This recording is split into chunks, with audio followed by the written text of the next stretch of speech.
So it's almost spring. And when I say almost spring, I think we can see that I'm wearing a woolly hat inside, but I believe that spring is on its way. And usually spring is when the internet tells you to go out and build a spring wardrobe. And what they usually mean by build a spring wardrobe is buy a spring wardrobe. Now, I don't want to do that, but I would like a more whimsical spring. So what I'm thinking of doing is looking in my current wardrobe, seeing what I can update to make it more whimsical, more springy, just simply more exciting to me. As long as, it doesn't have to be a convention, it's not going to have like butterflies and Easter eggs and like flowers all over it, although those things are all welcome, but more that just, it feels fresh to me, even if it's stuff that I already have around the house. So I'm going to update some stuff that's already in my wardrobe, and I would like to use up some of my craft stash. I am somebody who has been learning to make their own clothes and their own arty little artifacts over the past few years, and therefore I already have enough stuff to satisfy my creative urges this spring. So I thought I'd tell you what my plans are and then show you the results when I'm done. Incredibly satisfying. That's what I know. I know it's going to be incredibly satisfying. And you need to do anything. Like, I'm going to do all of the work. You sit back, have a snack, and I will deliver that dopamine hit we're frankly all craving. And perhaps you might get an idea of how to update your own wardrobe from all of my insane shenanigans. First, insane shenanigans. Not that insane. I love this t-shirt. I've been wearing it a lot because it's perfect for winter, because you can tuck it into jeans. It's a dark colour, it's great for layering, but I can't help but think it's not reaching its full whimsy potential. So for spring, what I thought I might do is turn it into a dress. Do you see the vision? You're just gonna have to trust me. It's going to be great. These are my inspo images. It might look a little bit like this. I can't tell right now because I've never done this before, but I think this deserves a little bit more flounce. And one of my good friends, Sophie, recently shut down her sustainable fashion business, which meant that she had some extra fabric. And guess who was the benefactor of her clear out? Yes, ladies and gentlemen, it was me. So whimsifying my Lush t-shirt into some kind of upcycled dress is number one. Number two is this denim jacket. Now, if florals for spring aren't groundbreaking, then certainly a light denim jacket for spring isn't either. However, ages ago, I found these incredible leopard patches on Vinted secondhand, and I didn't have a plan of what to do with them. I just thought those belong in my house. And I was thinking, wouldn't that look sick on there? Wouldn't that just bring a little pizzazz, a little big cat prowess to this jacket? And I also wear a shit ton of leopard print, which I hate to cover up. So the fact that I might be able to wear a leopard print dress or some leopard print jeans and complement it with this, so it kind of almost accentuated the leopard print that I wore, it's gonna be cool. And bonus points, something that I love about jackets like this is that they have pockets that you can put your hands in, like this. Very cool, very sleek. But where are we putting our valuables? Because I'm not being funny, but I grew up in Coventry and lived in London for a long time. And both of those places are not places that you put your valuables in there. So I'm thinking, what if I added a secret extra spring themed pocket, maybe in a fun fabric or something, to just add a bit of secret whimsy to what is ostensibly a kind of basic but very functional item. So that's project number two. Project number three is to finally finish up some fabric I've had in my stash for about 2 years. This again is some dead stock fabric that I got from a fashion brand called Mary Benson, who are amazing. And every now and then they just sell off all of their extra fabric they weren't able to use. And who became the benefactor of that? Yes, again. So what I love about this fabric is that it's totally spring, but it's also kind of gothic. So I'm thinking of maybe, I have enough fabric to maybe make a 2-piece outfit that still says spring, but is a bit more punky than like light florals or daisies. Do you see the vision? So that's another plan. And then finally, unfortunately, you might only get this if you're British, but I am gonna still be wearing woolly hats. For most of spring. That's not a preference, that's a necessity. So I was thinking, how do I make a hat from the stuff that I already have that can bring the kind of whimsy to my spring that I'm looking for? And for Christmas, I got this amazing, but quite serious, wool as a Christmas present from my sister-in-law, and I kind of love getting wool as a gift because you don't have a plan with the wool. You kind of have to extract the plan from the raw materials. And I've always thought, like, I want to make something with this, but I don't want it to be basic. And then I remembered that I have a bit of this very fine, fluffy, disgustingly bright pink mohair wool from, honestly, a failed project that I gave up on about a year ago because I just felt like I'm just not equal to it. I wasn't equal to it. I was too ambitious. And I've seen online people weaving together this very fine wool with other kinds of wool and just knitting with them. So I have started knitting myself a whimsical spring hat. That's gonna look like that. Everyone else might be talking about Wuthering Heights, but I am very much still at the restaurant. Did you think the Wicked obsession was going to end just because you all stopped obsessing about it? No. Oscore was never gonna be just for Christmas for me. So a little Oscore, Glinda and Elphaba hat is gonna keep me nice and toasty on those days where I completely misjudge the weather and leave the hat with far too few layers. My knees might be goose pimpling, but at least my brain will be warm. So all that remains for me to do is get on with all of these projects. I've got hours of work ahead of me, but you have mere seconds. I'll see you when my whimsical spring wardrobe is ready to showcase.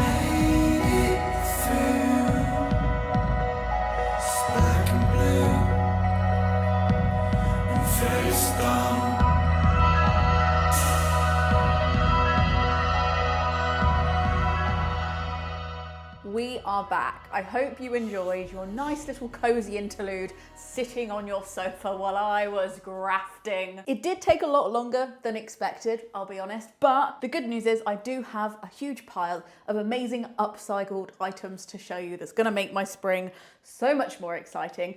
To address the environment in which I show you this, I don't know what the weather in England is doing, but I think maybe this is fitting for the video because I'm showcasing what my spring looks like. It looks like patchy bits of sunlight that disappear. It's warm enough outside to just wear a jacket, but I did go to the post office and get hailed on this morning. Not just rained on, hailed on. So hopefully that gives you a little bit more of an idea of why I included a woolly hat in this project. From two abandoned balls of wool come this monstrosity. I freaking adore this hat. I actually really almost lost faith in it and wondered about cutting it from the project when I did the top part, because even though I think it was a really cool idea to combine the neon and the dark green, when I was just knitting this bit alone, it started to look really muddy from afar. I can't explain it now that it's got the green next to it, but at the time I was just like, is this just gonna look like sludge from far away?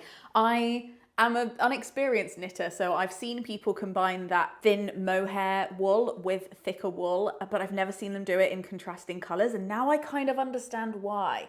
Do you see what I mean? It looks cool like this, but like this, it kind of looks fuzzy and almost greying. So I decided after I did the rim to just go back to the emerald green. And I think the contrast of the pink with the emerald green makes it clearer what you're looking at from far away. And it being an accent, I think is way less harsh, although it didn't give me an opportunity to use up my neon wool like I hoped it would, but I guess I'm making more of these. This is what it looks like on. I will leave the pattern below if you'd like to try it. But I think this qualifies as a spring woolly hat because it's slightly lighter than my really thick wool ones. And I think it's got a cheeriness that I would say is a spring vibe. I mean, if you hold it up like this, it's kind of like the stem of a flower and then the flower, if you really think about it. Anyway, so to rate this project, I think I would give it it did take a while, but it didn't feel like a while because I was doing it. I give it a 6 for time. By the way, my rating system for time isn't like how long it actually took, but how long I felt like it took. It's vibes based only. A 6 for my time. Didn't feel like much time at all. What else should I rate it for? Skill level. This is a very easy thing to knit, like really genuinely. I'd say skill level, if you already knit or you're a very new knitter, skill level 2. Very, very simple. Like it's essentially just ribbing from here to here. You can't fuck it up. And results, I would say like a 6 or 7. I think I'm happy with it, but I'm still not completely sure about the colors, if I'm honest. Even though I think I did save it, just so there's room for improvement, I'm gonna say a 7. The denim jacket, I was gonna add pockets to. This turned out better than I could ever have hoped. Are you ready? I'll show you this side first. Okay. Oh, amazing. So cool. Love this. Little William Morris Strawberry Thief. Very simple pocket. Fits my phone perfectly, but very easy to just whip out. However, the pièce de résistance lies on my left. Drum roll, please. Oh my God. Now, I don't know what this was doing in a household blind sample pack, but this is real embroidery. I don't know how they mass produce that, but it's absolutely freaking incredible. Definitely my favorite of all of the samples. And I hunted for ages on something that might complement it. And I ended up turning, this is actually the opposite side of a blind sample. Like this isn't the side that they want you to show, but actually I think it complements the lightness in this really well and I love it. So this is just essentially 2 squares. I attached them together with this zip in the middle using my zipper foot on my sewing machine. And then unfortunately I did have to hand stitch the whole thing in. That was probably the bit that took the longest, especially because I was trying really hard not to sew down the outer pocket in the process because that would really be cutting off my nose to spite my face. But I found such good matching thread, like you can't even see that I realized that I could take the pocket really far back. So actually the pocket goes all the way back here, which means so much room. I'm never panicking about getting pickpocketed anymore. I'm not worried about, where my keys are. I essentially have started using this jacket a little bit like a handbag. Life-changing. And I love that everything in this project was completely secondhand. Love that. Love it, love it. I can now christen this the ultimate spring jacket. It's the perfect weight. And now I can carry around all my trinkets as well. Mwah. Rating wise, I would give this a 7 for time, a 2 for difficulty, and a 10 for enjoyment.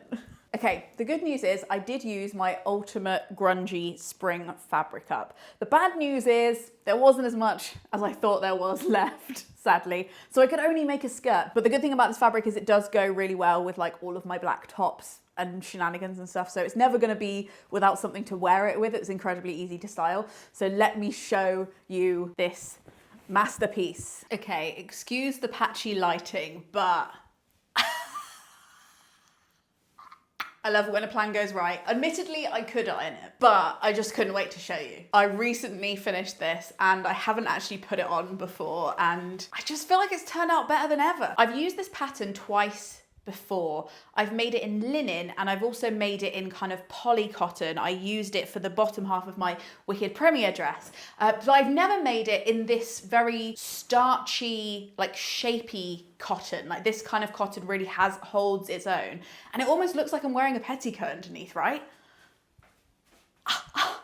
Who knew when I bought that shitty £25 child's sewing machine in 2020 we'd be here, but here we are. I am potentially the happiest with this out of all of the other projects, and I actually turned on the camera thinking there was going to be something else, but now I'm seeing this in person. I just think it's just one of the best things I've ever worn. I think it's hard to communicate if you're not a sewist the satisfaction of having owned a fabric for a really long time, so feeling like it's almost a friend and it's already like really familiar, but then actualizing its final form and seeing it in a dress. It doesn't feel like I'm wearing a new garment. It feels like something I already, like it's already, what am I trying to say? It's almost like part of my home life. Can you hear that? I think it's raining again. Anyway, as you can see, this skirt has these kind of gathers that are trending at the moment that are just on the hips, but it's really well constructed. It's just made out of 4 panels essentially, 1, 2, 3, and then 1 on the bum, but then 2 of the panels have a little gather here, and that's literally it. I could also put it with a belt, a nice purple one like this, purple accessories, you can see the vision, or if spring has not completely sprung, as seems to be the case in this conservatory at least, you can just throw on a big cozy jumper with it and still feel vaguely spring. Ugh. Okay, right, let's mark this one. Oh, look, the sun's back. Absolutely coming and going like Tory prime ministers around here. Anyway, marking this out of 10 for time. Didn't take that much time, especially for a sewed garment. I think I would give this a 4 out of 10 for time. It took basically nothing. I've just realized that I'm marking time lower when maybe I should be marking it higher, but just know when I mark time lower, it means better time ratio for enjoyment rather than worse. You know what I mean? Anyway, I'd say 4 out of 10 for time. Really efficient, really easy to cut, and lots of margin for error as well. Like if you fuck this up, it's probably still gonna fit you. It's not a big deal. Ease, 3 out of 10, maybe. So simple if you're a beginner sewist. You don't need loads of fabric. You don't need loads of fancy equipment. And like arguably you could do this by hand. It would take longer, but you don't necessarily need a sewing machine to do it. And then it's gotta be another 10 out of 10 for enjoyment. Maybe 9 out of 10, because I do feel like this fabric, I am gonna need to iron it at least once when I wash it. So that's a little annoying. But in exchange, I get all this volume. So a 9 out of 10, 9 out of 10. And then finally, the biggest experiment of them all from this video. Gotta show you what happened to the t-shirt that really wanted to be a dress, okay? Don't know if you can hear the full scale storm that is brewing above my head, but we'll be quick. Welcome to this utter monstrosity. I kind of love it. This is how my first t-shirt to dress conversion turned out, and it's something that I'm definitely going to wear. To casual events or just around the house, I think is the kind of place that I envision wearing this. It feels incredibly comfy. I just feel like I'm wearing a nightie. The sleeves ended up actually being quite long, and I think I prefer them a little bit more up here, but that's the beauty of elastic sleeves. You can just play with their placement and where they go. I can even roll them the whole way up here, and then they kind of look a little bit like poofy sleeves, which I don't know if I prefer. But what's good about sewing your own clothes is that you can just wear stuff and see if you prefer it and then alter it later. You can like live in it for a little bit and see how best it suits your lifestyle. Although I feel like for me, I like to have dresses that feel quite airy but still protect my tattoos from the sun. So I think maybe for me, this works the best. I love how full the bottom turned out. I would say the one thing that I would change is that I wouldn't have cut off the back of the t-shirt. I think while it's a cool idea and it's definitely given me a bit more room to move, I ended up having to like bunch it up at this level, which kind of gives my bum a little shelf to sit on at the back of the dress, which isn't ideal. Because this is such a relaxed fit anyway, I don't really mind, but I don't think I would do that again. And I also think that cutting off the back from here kind of just makes it look like I used to have a dress and then I cut a bit of the dress out and sewed the t-shirt in rather than it being the other way around, you know? Oh, I think I might be going to Oz early. Is my house gonna blow away? I better go. I love how I said going to Oz early, like I am destined to go to Oz, like it's heaven at some point, but like I'm going now. Sure. Anyway, I really enjoyed doing this project and it really didn't take that much time because these are all just rectangles. I didn't custom make any pattern pieces, I just cut out rectangles. So for that reason, I'm gonna give it a 5 for time, a 6 for skill level, just because it is annoying sewing a slightly slippery fabric to a jersey fabric. So I wouldn't say like start this for your first garment ever, maybe your third or your fourth garment. And then for enjoyment, I'd say a 7. Like I'm happy with it. I can see what I'd do differently, but I really think that I am going to love hanging out in it. And I'm also gonna love going to Lush shops and being like, look what I made, guys. I'm making friends in every city that I go. Yeah, overall happy that I did it. Learnings have happened. And I think also like if I wasn't me, I think this is a good way to summarize whether you think a project has been worth it or not. If I wasn't me and I saw me wearing this in public, I would want to be her friend. And as art is all about connection, isn't that the most important thing? Thank you so much for watching this video. I really hope it gave you some ideas of ways you can use the supplies or the scraps or the garments that you already have in your house to make yourself excited about spring without feeling like you need to buy a whole new wardrobe. And of course, if you do buy clothes for spring, they don't need to be new to the world, they just need to be new to you. So highly recommend buying secondhand wherever possible. Thank you so much to the Gumption Club who tip me for these videos. Supporting creators on Patreon is a great way for them to not have to work with brands who make new clothes all the time and talk more about sustainable style in a way that aligns with reality, because I'm sick of just referring to it as like, oh, sustainability or reacting to the climate crisis. I'm like, I'm reacting to reality. Join me here. It doesn't have to be sad. It can be super fun. So thank you so much to the Gumption Club. I will leave the links to that below. If you liked this video and you'd like to hear a little bit more about sustainable style, can I suggest any of these videos? One of these catch your fancy? Good. Thank you so much for watching. Frog's Nog out.